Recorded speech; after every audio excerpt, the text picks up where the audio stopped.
niche fragrances that started it all for me. Yeah, so today, a little bit of a story time video, I guess. I'm gonna talk about some of my first few niche fragrances that I got in my collection, how I felt about them at the time, and how I feel about them now. Some stories behind some of these fragrances. So yeah, a lot to cover. Let's just jump right into it. Yeah. Yo, what's up guys? Tim here, welcome back to another video today. And today I'm gonna be sharing with you guys some of my first few niche fragrances. Yes, I'm gonna go back in time a little bit to the early Imagine Scent channel, and some of them even before the start of this channel as well. And before we begin, actually leave down in the comment section below one niche fragrance or your first ever niche fragrance. How about that? Your first ever niche fragrance, leave that down below. I wanna know which one was it. I'm missing one fragrance. Can't forget this. Can't forget this one. All right, so let's start off as chronological as possible. We're gonna go over the first niche fragrance that I ever got. This one is Creed's Aventis. And of course, this one, man, we all watch YouTube videos, right? When we first got into the fragrance journey, maybe we start off with designer fragrances, some perfume mania type fragrances. You buy all the BOGO sales, you get on fragrance at the first time. Most of your fragrance at the time was like designers and just cheapy stuff, until you start watching YouTube and you come across more brand names and of course a few niche fragrances. And the first niche fragrance that probably caught your attention was Creed Aventis, and that is the case for me. I watched a ton of YouTubers at the time, namely Jeremy Fragrance, Redolescence. I watched Brooklyn Fragrance Lover at the time. There weren't actually that many YouTubers back then doing fragrances, and they all recommend Creed Aventis. So this one is just legendary. The smell itself, when I first got my nose on this fragrance for the first time, I was completely blown away, fell in love immediately, bought it full retail, and man, still I don't regret that purchase at all. Even though some of you guys may know that this has given me more grief and more negative reaction than positive reaction, I still don't regret purchasing this fragrance. And for me, it really opened my eyes to what fragrances can smell like, because up to that point in time, all I really owned were designer fragrances. So this is the first ever niche fragrance that I own. Love this thing a lot, and I'm actually glad that my batch personally is more smoky, because most batches nowadays are more fruity. So this actually feels slightly bit more vintage than a lot of other batches. Yeah, so this is a 2015 batch, if you guys are wondering. Let's speed through this. The second one that I bought was Venetian Bergamot. Yeah, Venetian Bergamot, I also bought full retail when I was in Thailand. I smelled all the Tom Ford fragrances, a private blend line at the time that were available. I remember liking Tobacco Vanille, Tuscan Leather, yeah, I liked Oud Wood, but the one that just hooked me right away, like instant first sniff smell, was Venetian Bergamot, and I still love it till today. It has a little bit of citrusy touch, but a very like subdued citrus. It's very much well behind the white floral that's in here. And when I wore it in Thailand, yes, humid hot heat of Thailand, I somehow just love it even more. This fragrance feels a little bit heavy. You wouldn't think it works well in the humid weather, but I wore this at the beach when I was on a vacation, and I loved every second of it. And it also helps that that was one of the best vacations I've ever had, which kind of cemented this fragrance in my mind as the go-to vacation fragrance for me. Love this one in the high heat, and especially in the springtime, I highly recommend it. All right, so the next niche fragrance that I bought is this one right here, Fab Delicious by Christian Dior. Now this I also bought full retail as well when I was on vacation in Thailand. It's just so good.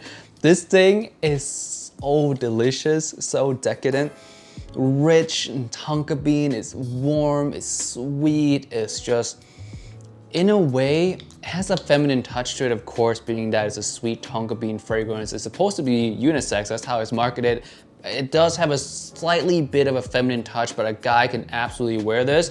And this is actually one of the most complimented niche fragrance, yeah, that I own. I use quite a bit of it, and every time fall and winter comes along, I'm dying to wear this. It's actually sad now to see that this has actually gone away. Yeah, it's discontinued now. So sad, but this one, if you smell this, you know. You smell this thing, you know how great this fragrance is. And I don't really have a story to go along with this one.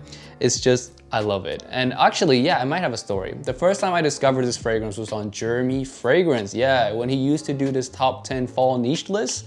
He doesn't do them anymore. Yeah, he doesn't care to do niche lists anymore. I don't know why, but he recommended some amazing gem. And when he recommended this one, his reaction to it was just so strong that I had to go try it myself. And to my surprise, I love this one even more than he loves it. And this actually sparked my love for gourmand fragrances. If you ever wonder how Imagine Scent got into gourmand fragrances, Fab Delicious. This is the first one, and still to this day, one of the best gourmands I've ever smelled. All right, so the next fragrance now, the first three were when I was in Thailand on vacation, 2016, all of them were 2016. And when I got back to Alaska after my vacation, I got this next fragrance as a gift, and this one is Silver Mountain Water. Yes, my girlfriend at the time bought me this one. Oh man, I love it. I smelled it at the Crete Boutique. I remember just falling in love with it completely. I knew I wanted a bottle, and when I got back to Alaska, there it was. And this is actually the same exact bottle. I'm almost out of it now. I think there's about like half left or 40% left or something.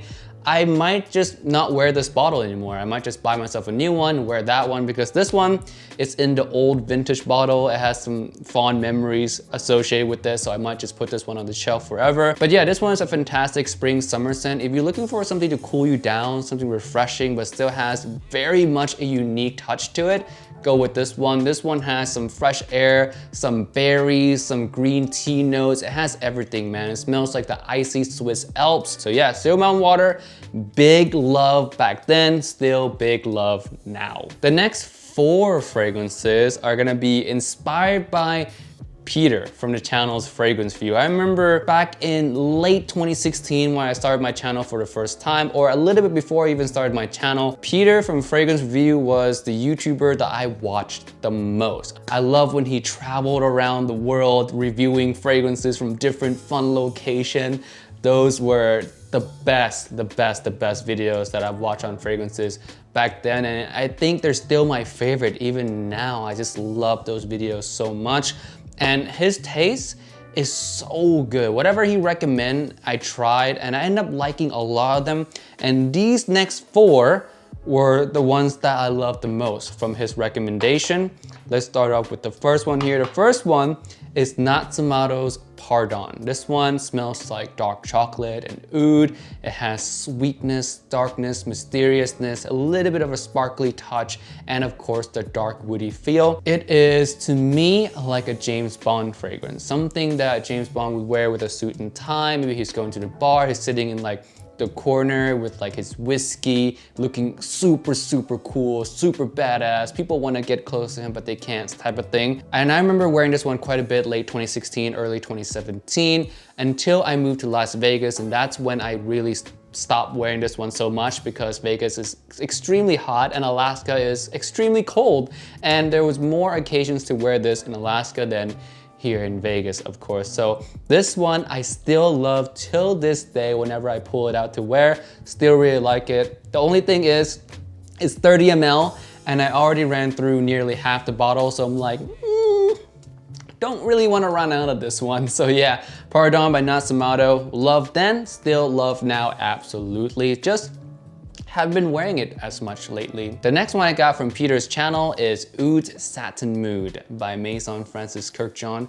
Still, till this day, my favorite rose oud fragrance. And you know, rose oud is a DNA that's done over and over and over and over and over again. It is as popular as Ambroxan here on the western side of the world.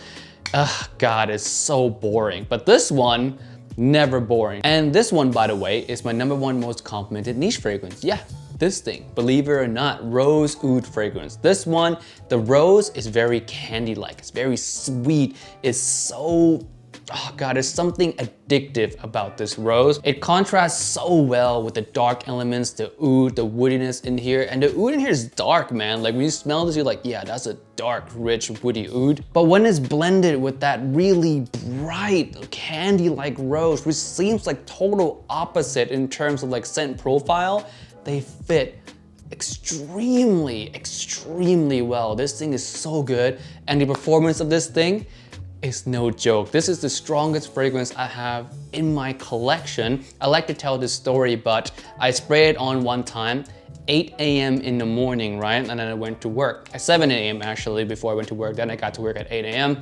And then I went to visit my girlfriend at the time. It was 11 p.m. I walked into her house and she said the fragrance I'm wearing was too strong.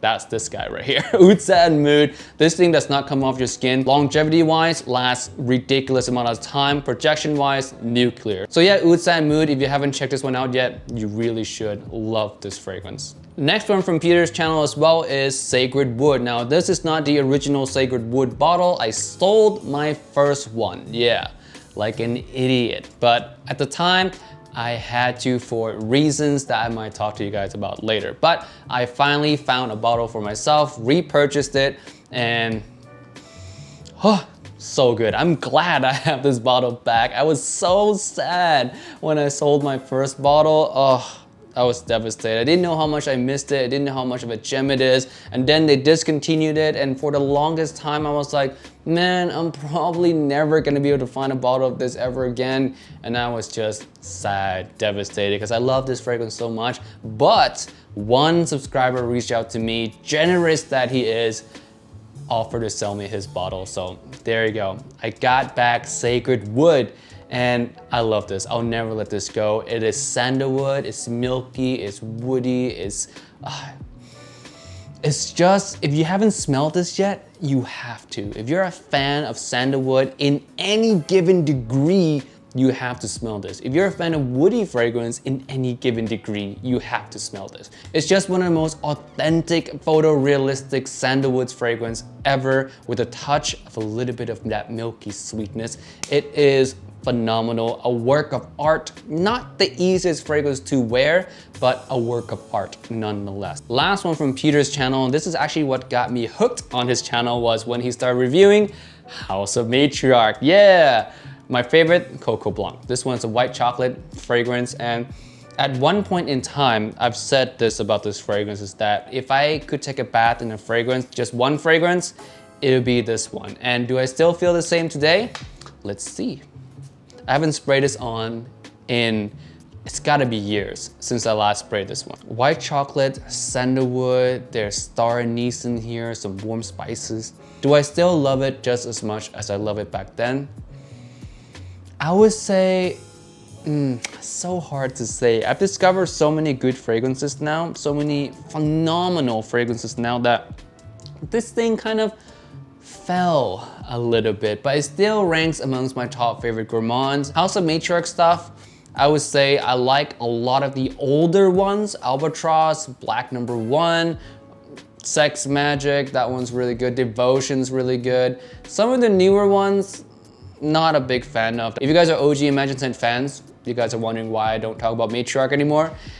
That's why. Their newer stuff, not so good as their older ones. All right, now the last fragrance I want to talk to you guys about today is one that blew my mind completely. I actually bought this one before I bought Oud Satin Mood, because I bought this one alongside a sample of Oud Satin Mood. Yeah, there you go. And this one is Lair du Désert Moroccan. This one is so good, man. Spices, warm, rich spices, some sparkliness. It smells hot, like the desert, really hot. Besides the dryness, the spices also smell rich at the same time. It has it all. It's so masculine, so strong. And it's actually one of the first fragrances that I know of that kind of became that symbol for the niche world. And that just goes to show how amazing this fragrance is, how photorealistically well done this fragrance is to have that kind of effect on just a whole bunch of people. It's like a community-wide, industry-wide favorite fragrance, indie or niche-wise, when it comes to just pure artistry. That's Lair du Desert Moroccan. This is one that if you're new to the niche world, you want your eyes to be wide open to the possibility that is niche fragrance, you have to smell Lair du Desert Moroccan. Alright guys, that's it for this video today. Thank you so much for watching. If you guys have not commented yet, your first ever niche fragrance, comment that down below. And with that being said, thank you so much for watching, and I'll see you guys next time. Peace out and bye.